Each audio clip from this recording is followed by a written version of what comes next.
জাসদের সভাপতি ও সাবেক মন্ত্রী হাসানুল হক ইনুর বিরুদ্ধে জুলাই অভ্যুত্থানের মানবতাবিরোধী মামলার অভিযোগ আমলে নিয়েছে ট্রাইব্যুনাল ২। এ মামলায় তাকে গ্রেফতার দেখিয়ে ২৯ সেপ্টেম্বর হাজির করেছে প্রসিকিউশন। আরও জানাচ্ছেন Nurnabi Sarkar. Maggi hot and spicy blast, taste of the nation.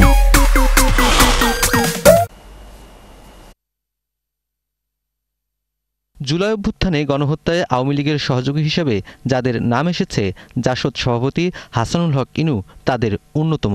বুধবার ট্রাইব্যুনাল ১-এ শেখ হাসিনার মামলার শুনানিতে প্রসিকিউশনের উপস্থাপিত নথি থেকে এমনটা জানা যায়। উৎখাতকারীকে রাজনৈতিকভাবে আমি মোকাবেলা করব। কোন ছাত্র যদি উৎখাতকারীর সঙ্গে জড়িত হয় সেই দায়িত্ব আমি নিব না।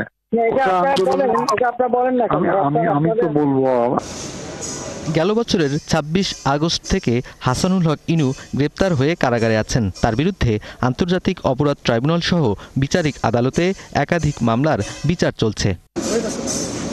এবার হাসানুল হক ইনুর বিরুদ্ধে জুলাই আন্দোলনে হত্যা, উস্কানিদাতা ও ষড়যন্ত্রকারী হিসেবে ৮টি অভিযোগ আনা হয়েছে। সেই মানবতাবিরোধী অপরাধের মামলায় ইনুর বিরুদ্ধে প্রসিকিউশনের অভিযোগ আমলে নিয়েছে ট্রাইব্যুনাল ২। শেখ হাসিনার নির্দেশে যে ধরনের কার্যক্রম চলেছে, নিপীড়ন নির্যাতন চলেছেন, তাকে পূর্ণ সমর্থন উনি জানিয়েছেন।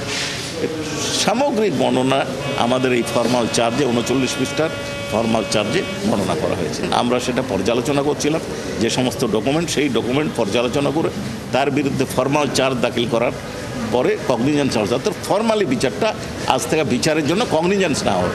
বিচার যদি তার বিরুদ্ধে অভিযোগ গঠিত হয় শুনানি অন্তে, তাহলে বিচার শুরু হবে। আজকে কগনিজেন্স প্রসিডিং শুরু হলো। প্রসিকিউশনের দাবি, হাসানুল হক ইনু জুলাই গণহত্যার মূল দায়ীদের একজন।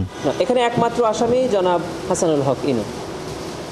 ঘটনাস্থল বাংলাদেশের বিভিন্ন জায়গা, গোটা বাংলাদেশে এখানে ঘটনাস্থল, তার মধ্যে কুষ্টিয়া একটা আছে। শেখ হাসিনার সাথে এবং তৎকালীন সরকারের প্রভাবশালী ব্যক্তিদের সাথে তিনি ফ্যাসিলিটেট করে এই বাংলাদেশের টোটাল ১৪০০ মানুষকে হত্যা এবং ২৫,০০০ মানুষকে আহত করার অভিযোগই তার বিরুদ্ধে আনা হয়েছে।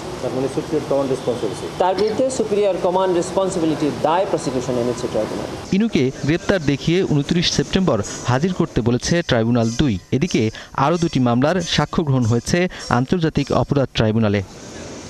নুরনবী সরকার, ৭১, ঢাকা।